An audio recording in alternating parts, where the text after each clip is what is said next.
My name is Margaret Collins. I'm 72 years old, and I live just outside Columbus, Ohio. For 46 wonderful years, my husband, Harold, and I built a life together in a small white house with a wraparound porch. It wasn't the biggest house in the neighborhood, but it was ours. Every room held a memory. Every wall carried a piece of our family's story. Harold passed away 4 years ago after a long battle with cancer. Losing him nearly broke me, but I never imagined the greatest betrayal of my life wouldn't come from a stranger. It would come from my own son. If you've ever trusted someone with your whole heart, only to discover they had been quietly waiting for the perfect opportunity to take everything you loved, then you'll understand exactly how I felt. This is the story of how my son thought he had stolen my home, and how one decision I made months earlier changed everything. It all began on a quiet Tuesday morning. I was outside watering the roses Harold planted on our 25th wedding anniversary. Every spring, those roses bloomed brighter than the year before. Taking care of them made me feel like a part of Harold was still with me. As I reached for the garden hose, a sharp pain spread across my chest. At first, I thought it was just heartburn. Then my knees became weak. The garden hose slipped from my hands. The world around me began to spin. I remember falling onto the front porch. The next thing I knew, I woke up in a hospital bed surrounded by bright lights and the steady beeping of heart monitors. A nurse smiled warmly. "Good morning, Mrs. Collins. You gave us quite a scare." I looked around the room, confused. "How long have I been here?" 5 days. 5 days. 5 entire days had disappeared. 5 days away from my home. 5 days away from Harold's roses. 5 days without knowing what was happening. In my own life. A few minutes later, my doctor entered the room. "The good news," he said, "is that your heart is stable, but you'll need another week here before we can safely discharge you." I nodded. Just then, my son Daniel walked into the room carrying a bouquet of flowers. He smiled and gently kissed my forehead. "Don't worry, Mom," he said. "I'll take care of everything." Those words brought me comfort. Daniel was my only child. After Harold died, I tried to be both parents. I helped Daniel pay for college. When he and his wife struggled to buy their first home, I loaned them nearly $80,000 over several years. I never asked for a penny back. When their children were born, I babysat every weekend without complaining. Whenever they needed me, I was there. That's what mothers do. We give everything we have because we believe our children would do the same for us. Looking back now, I realize I was wrong. During the next week, Daniel visited me almost every afternoon. Sometimes he brought coffee, sometimes flowers, sometimes magazines because he knew I loved crossword puzzles. He always smiled. I thought those smiles came from love. Now I know they came from something else. Every visit ended the same way. "Don't worry about the house, Mom," he'd say. "I've got everything under control." I thanked him every single time. I had no reason not to trust my own son. 10 days later, my doctor finally signed my discharge papers. I couldn't wait to sleep in my own bed. Daniel arrived early that morning with his wife, Rebecca. She greeted me with an awkward smile. Something about her felt different. She avoided eye contact. I assumed she was simply tired. Daniel helped me into the passenger seat of their black SUV. We left the hospital. For the first 15 minutes, no one said much. I watched the familiar streets pass by outside the window. Then something caught my attention. Daniel had missed the exit toward my neighborhood. I frowned. "Daniel." "Yeah, Mom." "You missed the turn." "No, I didn't." I looked back out the window. "This isn't the way home." He tightened his grip on the steering wheel. Rebecca quietly stared at her phone. Neither of them answered. A strange feeling settled in my stomach. Finally, Daniel pulled into the parking lot of a grocery store and turned off the engine. Silence filled the car. He took a deep breath. "Mom, there's something we need to tell you." I felt my heart begin to race. "What happened?" He looked straight ahead instead of looking at me. "We sold your house." For several seconds, I couldn't speak. I honestly believed I had heard him wrong. "You what?" Rebecca reached into her purse and pulled out a large envelope. Inside was a cashier's check. Daniel slid it across the center console toward me. The house sold for $387,000. I stared at the check, then back at my son. You sold my house? It was the best decision. The best decision for who? You can't live alone anymore, Mom. You made that decision without asking me? Daniel sighed impatiently. We have temporary power of attorney. We handled everything. I felt tears filling my eyes. My photographs. They're packed. Your father's military medals? In storage. My wedding album?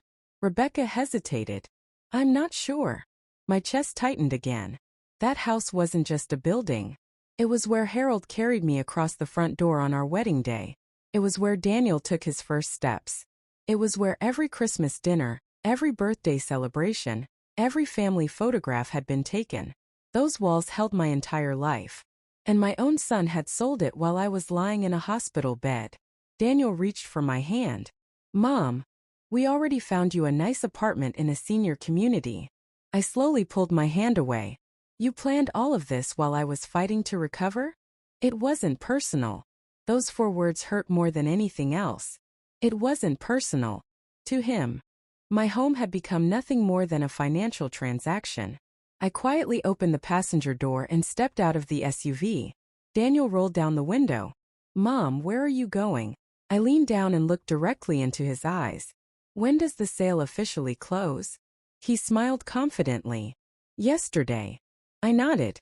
For the first time since leaving the hospital. I smiled. Not because I was happy. Because Daniel had just made one very expensive mistake. 6 months before my heart attack, I had met with my attorney. Not because I expected my son to betray me. Because my late husband always believed in planning ahead. One afternoon, I quietly transferred ownership of my home to a nonprofit organization that provides housing for military veterans after my death. The paperwork had been completed months earlier. Legally, the house no longer belonged to me, which meant it certainly didn't belong to Daniel. My son believed he had sold my house, but in reality, he had sold property he didn't legally own. And within the next 24 hours, his entire world was about to fall apart.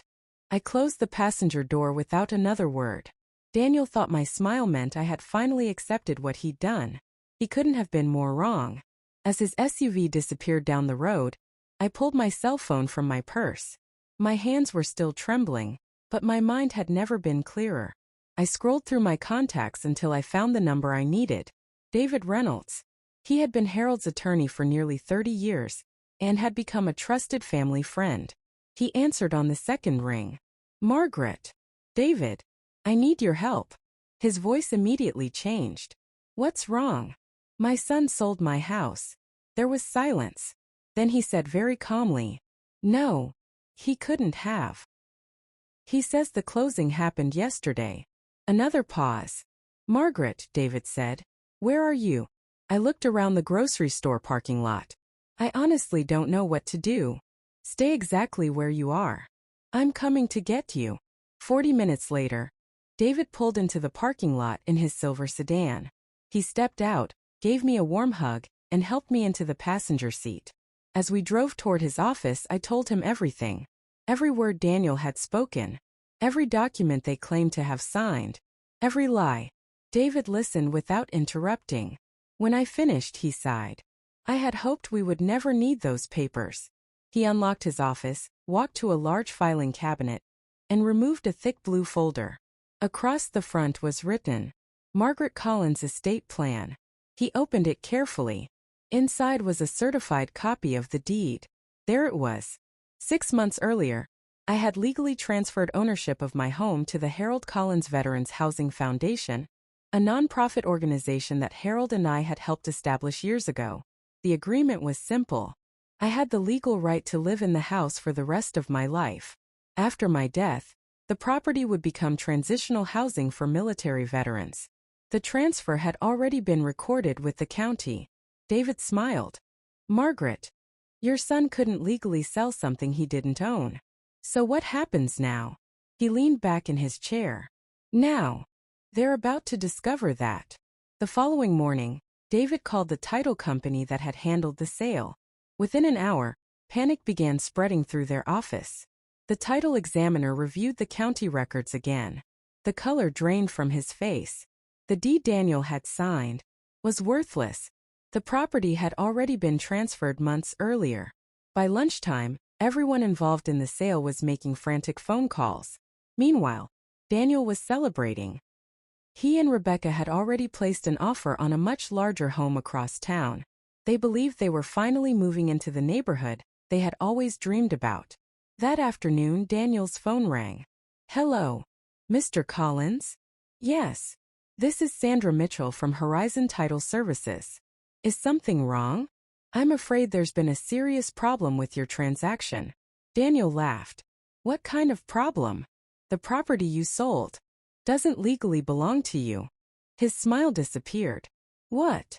The deed was transferred months before the sale. That's impossible. I'm looking at the county records right now." Daniel's face turned pale. "No. There has to be some mistake." "There isn't." Before Daniel could even process those words, his front doorbell rang. Standing outside was a young couple holding a folder. The buyers, Mark and Emily Carter. They looked confused, then angry. Emily spoke first. "Mr. Collins, we just received a call from the title company." Daniel forced a smile. "It's probably just paperwork." Mark shook his head. "No. They told us you sold us a house you don't legally own." Rebecca stepped into the hallway. "What are they talking about?" Emily crossed her arms. "We emptied our savings account for that house."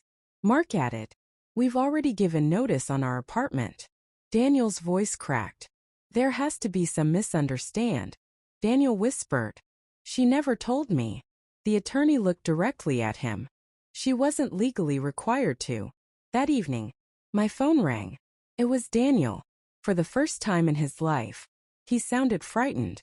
"Mom." I remained silent. "Please. We need to talk." "What about?" "You knew." "I knew what?" "You knew the house wasn't mine to sell." I answered quietly. "I knew exactly who owned it." Another long silence. Then he exploded. "Why didn't you tell me?" I closed my eyes. "Why didn't you ask me before selling my home?" He had no answer. Instead, he whispered, "What happens now?" I looked out David's office window at the setting sun. "Now you face the consequences of your own decisions." And for the first time, the conversation ended with my son begging me not to hang up. But I did. Because for years, every time Daniel needed help, I had answered. This time, he would have to solve his own problems. The next morning, I sat quietly in David Reynolds' office, watching the rain fall outside the window. My coffee had gone cold. I hadn't slept much. Not because I felt guilty, because I was grieving. Not for the house. For my son. The little boy who used to run into my arms after school had somehow grown into a man who believed my life could be packed into cardboard boxes and sold for a profit. That realization hurt far more than anything else. Around 10 o'clock, David walked into his office carrying another folder. "They filed an emergency request to fix the transaction," he said. "Will it work?" He shook his head. "No. The county records are clear. The property belongs to the foundation. The sale cannot legally stand." Just then my phone buzzed. "Daniel." Again. This time I answered. His voice was trembling. "Mom, please. They're saying I could be sued." I remained silent. "The buyers want their money back. The bank canceled the mortgage. Our offer on the new house fell apart." Rebecca started crying in the background. Daniel whispered, "I've lost everything." For several seconds, neither of us spoke. Finally, I asked one simple question. "When you sold my home, did you ever stop and think about what I would lose?" He couldn't answer. Because for the first time, he understood. 3 days later, we met in a conference room at David's office. The room was quiet. On one side sat Daniel and Rebecca. They looked exhausted. Across from them sat Mark and Emily Carter, the young couple who had believed they were buying their first home. The title company's attorney was also present. Everyone looked toward David. He opened the meeting calmly. "The law is very clear." He slid copies of the recorded deed across the table. The ownership transfer occurred 6 months before the attempted sale. He looked directly at Daniel. Your temporary medical authority allowed you to help your mother make healthcare decisions. It did not give you permission to sell property you did not own. Daniel lowered his head. I understand. The attorney continued. The buyers will receive a full refund through the title insurance process. Mark and Emily nodded with relief. Then the attorney turned back toward Daniel. However, our company intends to seek reimbursement for every financial loss resulting from this transaction. Daniel closed his eyes. He knew exactly what that meant. Lawyers, court costs, damages, years of debt. Everything he had dreamed of building was falling apart. When the meeting ended, everyone slowly walked toward the parking lot. Daniel stopped beside my car. Mom! I turned around. His eyes were filled with tears. Not the tears of anger, not even fear. For the first time, I saw regret. I'm sorry. Those two words hung in the air. I should have talked to you. I should have respected you. I thought. He stopped. You thought I was old. He nodded. I thought I was helping. I looked at him quietly. No, you were helping yourself. He couldn't deny it, because we both knew it was true. A week later, I finally returned to my house. The foundation had allowed me to continue living there for the rest of my life, exactly as Harold and I had planned. The roses were still blooming. Harold's rocking chair still sat on the front porch. The wind chime he bought during our trip to Maine gently rang in the afternoon breeze. For the first time in weeks, I felt at peace. 2 months passed. Daniel never stopped calling. Sometimes I answered. Sometimes I didn't. One Sunday afternoon, he came to visit alone. He wasn't driving the expensive SUV anymore. He looked older, humbled. He carried a small cardboard box. I found these. Inside were old family photographs, my wedding album, Harold's military medals, our first Christmas ornament. Daniel looked at me. I spent weeks going through every storage unit until I found them. I gently picked up one photograph. It showed Harold holding baby Daniel in the backyard. We were all smiling. I couldn't stop the tears. Daniel quietly sat beside me on the porch. I'm not asking you to forget what I did. I'm only asking for a chance to become the son you deserved. For a long moment, neither of us spoke. Finally I answered. Trust isn't rebuilt with promises.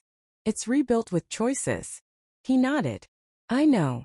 Months later, Daniel began volunteering every Saturday at the Veterans Housing Foundation. No cameras, no social media posts, no recognition, just hard work. Painting walls, fixing broken fences, delivering meals, helping people who had nowhere else to go. David once smiled at me and said, I think Harold would have been proud. Maybe not yet, but it was a beginning. People often ask if I forgave my son. The truth is, forgiveness isn't something that happens in a single day. It's a journey. Some days are easier than others. But I refuse to spend the rest of my life carrying anger. Harold always used to tell me, bitterness only gives yesterday permission to steal tomorrow. He was right. Today I still live in that little white house. Every morning I water Harold's roses. Every evening, I sit in his rocking chair and watch the sun disappear behind the trees. Sometimes Daniel joins me. We don't always talk. Sometimes we simply watch the sunset together. Because healing doesn't always begin with words. Sometimes it begins with silence. And if my story teaches anything, I hope it's this. Never mistake someone's kindness for weakness. Never believe age makes a person powerless. And never forget, a house is made of wood and bricks. But a home is built with love, sacrifice, and memories. Those are things no one can ever sell. Grandma and Grandpa Secrets. Subscribe for more heartwarming family